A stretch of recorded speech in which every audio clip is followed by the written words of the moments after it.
Hi, it's so lovely to have the opportunity to answer some of your questions, and thanks so much to the Milk Lady for hosting the Q&A on your grid as well, so that I can reach a few more people. If you fancy giving me a follow after this, I'm at Seb the Series, and basically over the last year or so, I decided to write a book, a children's picture book, because I went through weaning from breastfeeding with my son, who's now 4, and when we started the weaning process he was 2, and then by the time he was about 2.5 we finally completed our breastfeeding journey. But I found it really difficult to find information and find support about ending breastfeeding. There was quite a lot to begin with to get me started, and any kind of problems that cropped up on the way I was able to deal with. But I found the weaning part really quite emotionally difficult, as well as logistically difficult, because in the end our breastfeeding relationship was working so well that I kind of used it for everything. It was a bit of a lazy parenting technique, and I just used it for sleep, anytime he was upset and needed comforting, and it was just so easy because they came with me everywhere. So when we were travelling, I'd just be able to calm him down. If we were flying somewhere, takeoff and landings were fine because I could just feed him and relieve the pressure in his ears. So it just really worked for us. So deciding when and how to stop was really, really difficult. And that's partly why I wrote the book, because I just thought I'd be able to hopefully help other people in a similar position. And also I've got a new baby now, so maybe when we get to that point I'll be reading it to him as well. And I just did want to say before I start that I'm not qualified in any way as any kind of breastfeeding expert. I'm only really speaking from experience, but I am speaking as somebody who did a lot of research as well. I'm an English teacher, so I love research, and I did quite a few psychology modules when I was at university as well. So I did about 3-4 years worth of research into breastfeeding whilst I was going through it with my son and with the new baby now. So I know the people that I found really helpful, so I'll mention them in the stories. So let's get started. Okay, so first question, what if they want to stop? No, what if you want to stop but they don't want to stop? That's really difficult, because I know so much of it is bound up in how you feel about it and feeling quite guilty maybe that you're not giving them what they want. But I think a breastfeeding relationship is a two-way thing, and if you are not feeling it anymore, you have to listen to that, and you'll have given them the best start by breastfeeding them for as long as you have. However long you managed, it's great. Even if you didn't manage, it's great. There's nothing to say that you have to carry on just because they want to. It might be, if it's not, if you feel like you can carry on for a little bit longer, perhaps it might be that you're able to reach a milestone whereby it might be a little bit easier to wean. Lots of experts suggest 18 months is quite a good age to night wean, for example, because then they can communicate a little bit better. So you can actually have those conversations with them and explain things a little bit about what's going to happen, and they can kind of take that on board. If you don't have to immediately stop, it might be that you can try and introduce some things to start gently weaning, because it can be quite a long process, and it definitely was for me. It's sort of from the time that I thought, right, I want to stop now, it was maybe about 6 months until we actually did stop. But I'd just say don't feel that you can't stop it, because it is a two-way thing, and you're in it just as much as they are, so you can and you should say no if you want to stop. How do you know if they're ready? This is a difficult one. I think you might start to see small signs really that they might be ready to stop.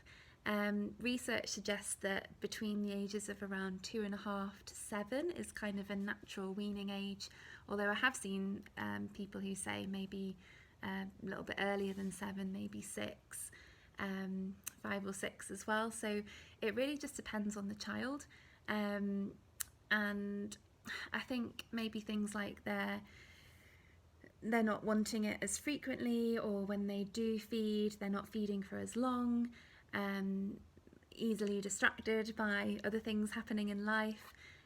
If they're starting to get more into food as well, if they're starting to really enjoy solid food and take more of their nutrition from solids rather than breast milk, that could be a good sign as well.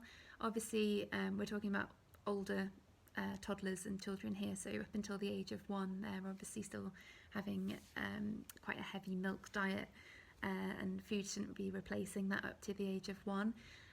But after that, it could be things like that. It could be that they're just maybe feeding more for comfort, and you could offer other forms of comfort instead of a breastfeed. So cuddles, maybe a replacement object for your breasts, something cuddly.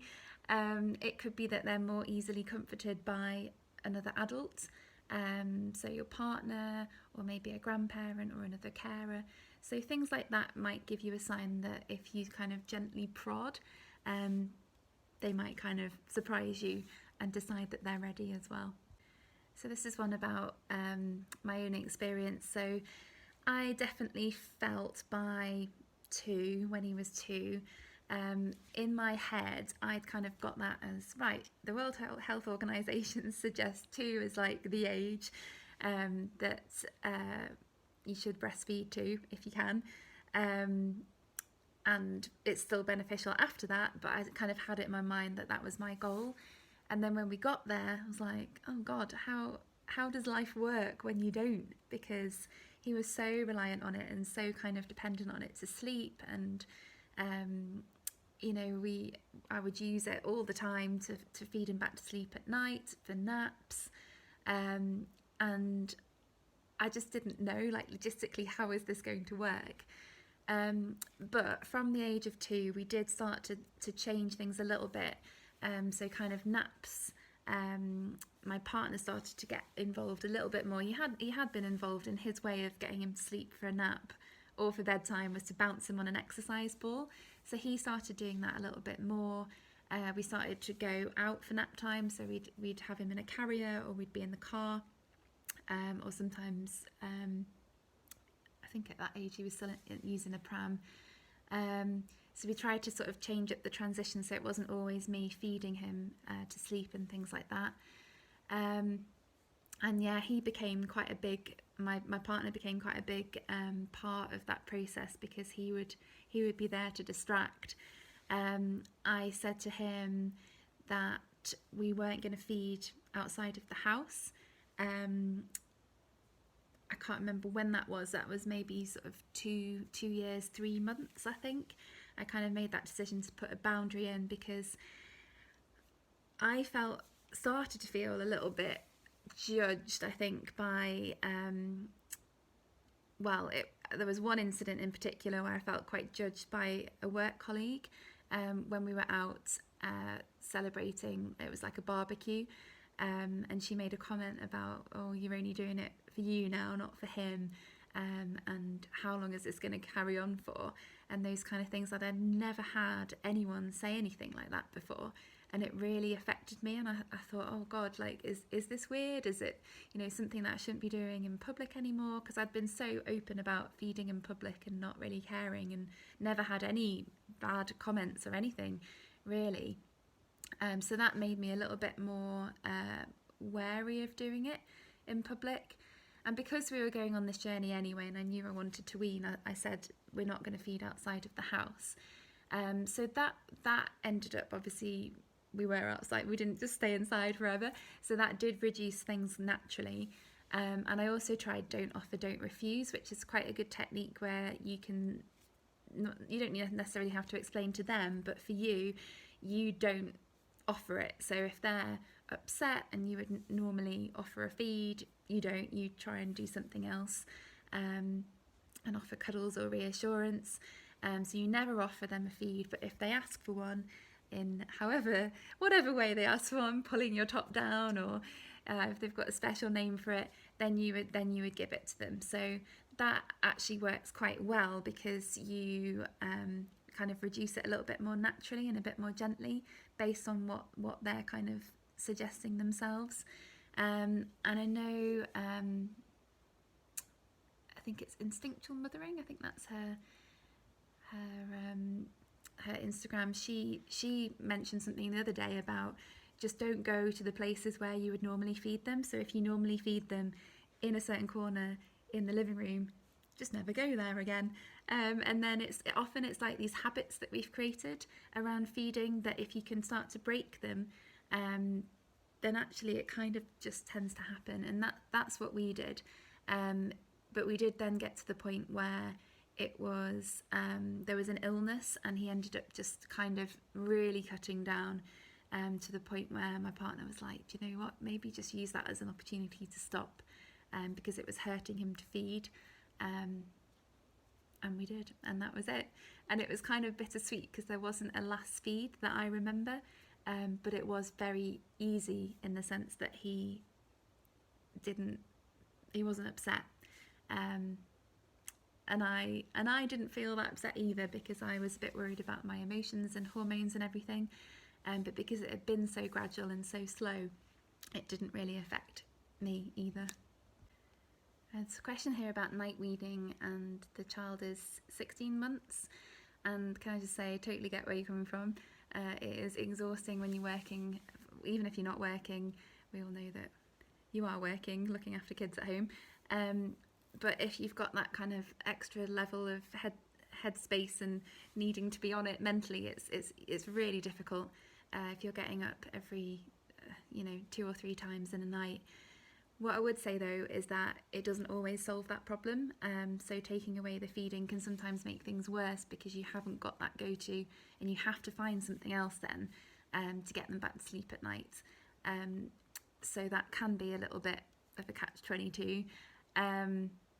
The other thing is there's quite a lot of experts who say that actually 18 months, if you can get to 18 months, try and get to 18 months, because then you can communicate a little bit better with them, and that's the age. And it might be that your son or daughter at 16 months is maybe, best, is able to have those conversations with you about stopping and what you might do instead.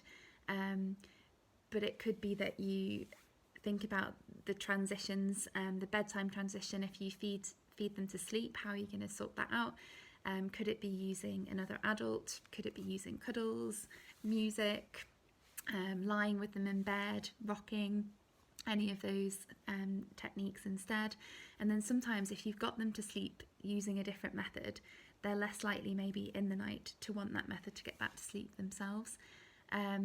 But when they do wake up, what could you do? And if you co-sleep, it might be something like a cuddle could set them back off. It could be a back rub. It could be bouncing, rocking.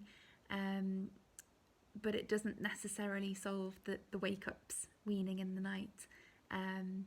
It might do, but it might not. So you just need to think about it carefully if that is something that you think might happen. We really struggled with sleep with my eldest son, and I think we kind of tried everything, and then in the end we just thought, you know what, this is just making it even more stressful. Let's just see what he does on his own. And he grew out of it, and it was a phase, and it's hard in the moment because you feel like it's never going to end. But he did get there on his own without us having to do anything. And once we had weaned, when he woke up at night, it was more of a kind of reassurance, and a bounce maybe, and a little rock if he needed it. So good luck with that one.